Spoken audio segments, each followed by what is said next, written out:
All right, today we're going to look at analyzing doubles points through University of Denver's #1 doubles team, and we're going to take a look at different points to illustrate some certain aspects that I'd like you to see and hopefully be able to do in your matches. So the first thing we're going to look at is how not to do I formation. So we're looking at the #1 women's doubles team here, playing against another team where they're doing an I formation. You can see that the I formation only works if the player actually moves after the return, before the return. You can see the player doesn't move to the last minute. You want to move before that. So we're going to look at this in normal speed so you can take a look. Notice the player just does not move, leaves the court wide open. Okay.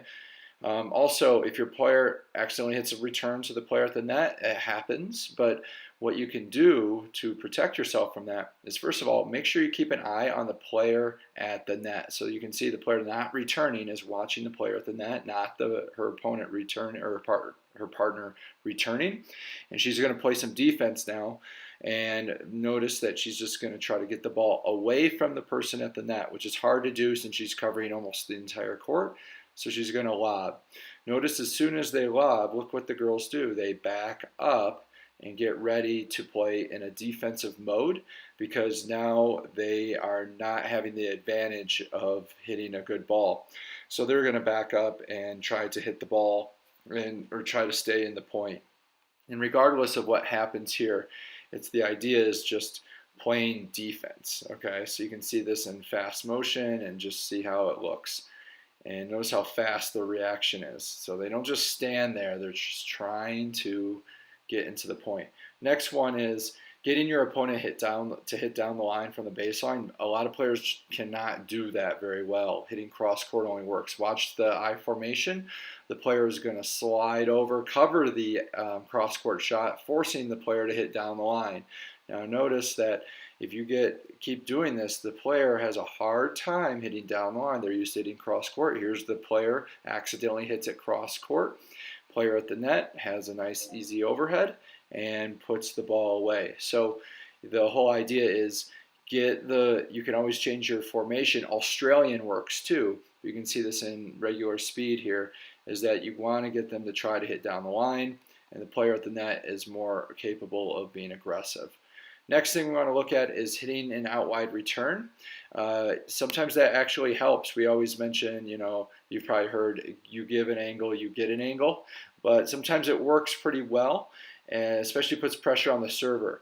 So if you can angle your return off the court, your player at the player at the net, your partner, as long as they cover the line like she's doing right there, she covered the line, she has a big opening to cover, to hit into the open court and eventually put the ball away. So helping your partner out by getting her involved, hitting out wide, as long as they're covering the line first, they have a high chance of hitting a good ball at the net. So you can just see the idea is, try to get your partner involved by returning aggressively. Serve and volley, know your role. So when you come to the net, even on a return of serve, you don't have to serve and volley. You can even just hit a return. But watch what this player does is comes to the net, is covering the middle of the court, and also is in charge of the lob. So notice that the first volley is going to be right inside the service box, but she does not get in too tight. Look, she covers the middle of the court, staggered back because she's in charge of the lob. Her partner is able to hit the lob, but she's got to make sure she's ready for the lob over her partner's head. So you can kind of see the regular speed of this, and that is important to make sure you're in a staggered position. How to move at the net when your partner is hitting cross-court ground strokes. This happens a lot where we watch our partner hit. Notice that they're going to have the player serving, the player returning are going to have a cross-court battle for a while. Notice what the players do. The player that was returning is now trying to be aggressive. Now that there's like a battle between the two players at the net. Focus on the players at the net. They're trying to get the ball, but when their partner is hitting at the baseline, they're going to back up a little bit, because in case their partner hits the ball at the person at the net, they have to be ready to play some defense. So the whole idea is they have to be ready to play a little defense. Like right here, the player comes in, tries to put the ball away. they're able to get it away from the player at the net and continue on with a I formation, or like a, not I formation, but like a back and forth, one up, one back, where they're being aggressive. So the idea is when you're at the net, make sure you keep your eyes forward, and when your partner's hitting the ball, and keep your eye on the person at the net because they're the ones that will attack you first. So you can watch this in regular speed. You're always trying to get the ball. If it's in front of you, if it's behind you, you got to keep your eye at the person at the net. Otherwise, you will not have that opportunity to be ready for the ball when you are at the net. So you just got to be careful about that kind of stuff. Next one we're going to look at is how movement at the net can make your opponent miss at the baseline. So we tend to forget that when we're at the net, we have to make some movement. Watch the player returning her partner. So she hits a pretty good return here, and the partner is going to start moving a little bit. So watch what happens right here on the next shot. She's going to start moving forward right here, and this keeps you from, this player sees that, see the aggressive, so she pulls the ball away and actually misses the ball. So you can make people miss by taking some chances at the net, covering more of the middle, moving at the last minute like that happened right there, and gets people to miss. It works really well. Sometimes it doesn't work, so I want to emphasize that trying to poach, it's called, or coming into the middle of the court, sometimes it doesn't work as well. So let's take a look at the player at the far end. She's going to try, she's going to try to cover the court right here. She's going to take the middle. She's going to go for a poach. And she just got, the middle of the line was open, and the player was able to hit on it. It was pretty far back shot for the baseline. It was hard, but it happens. And sometimes you just got to get your mind off of that. It doesn't happen enough for you to want to stand in the doubles alley, because good things happen when you move at the net. There's way more points that you'll see that when you poach, it actually works.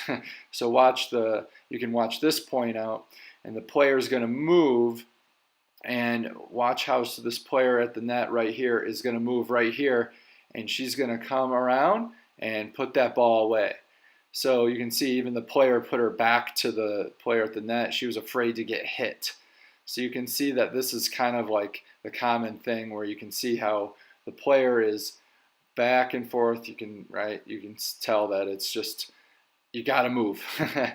So also, backhand volleys are a lot harder to hit than forehand volleys. So knowing where the backhand volley, so the ad return, hitting in the middle of the court is a good play, because that player has the player at the net right there has a backhand volley. So if you hit it hard and high, it's really tough to get that backhand volley up and hit a good shot. And you can see that is exactly what happens. So knowing where the backhand return volley is, you can win some easy points.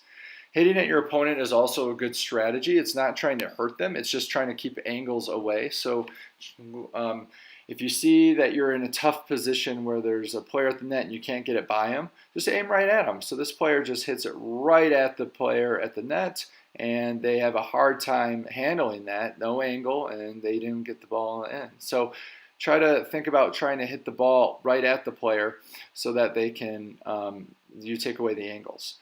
Coming to the net when your partner hits a volley is so important as well. So when you're looking at coming to the, when you're battling here, so let's take a look at this one. You're hitting cross court, and you're battling back and forth. When you're at the net, your job is to try to attack. Sometimes that doesn't happen, so you're just kind of playing defense, or just waiting your turn. But the problem is when your partner, so here's where the partner hits the volley. Their partner at the baseline needs to come in right now, because usually the next shot is going to be short. And that's exactly what happens. Notice the player's at the baseline. She does not move in at the far court, and it's an easy volley to win the point on. You got to come in. So watching that at regular speed, just make sure that when you guys are, when you are at the baseline and your partner hits a volley and you are watching that, you got to come in, you got to anticipate that. So right here, that partner should anticipate to come in, but she does not, leaving the court wide open for an easy volley. Hitting a volley at the net person isn't always the best strategy. We sometimes poach and hit it right at the net person. It doesn't work unless you're hitting an aggressive volley, and sometimes it doesn't work. It doesn't happen. So this player is poaching, so she's going to try to poach to the ball, and you can see right here the player goes, or like it's not a poach, but she's going to volley right at the player at the net and pops it up. It didn't work, and the court was wide open for a downline shot.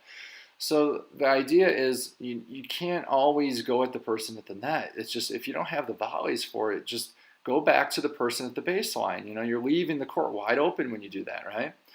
So also not to move when your partner poaches. So sometimes when your partner poaches, you don't want to move in their direction. You want to move in the opposite direction. So here's the problem. The player poaches right here. So the player poaches. Look at the player at the baseline. She just stands there. She needs to know that the open court is now on the other side. She forgot, and now she went way too late. So you got to make sure that you are moving the opposite direction your player moves at the net. Okay? So hopefully those points were great examples of helping you out with your doubles matches and getting you more successful in your execution and strategies. For more information that would help your tennis game, go to Teach Yourself Tennis and sign up. All right, enjoy.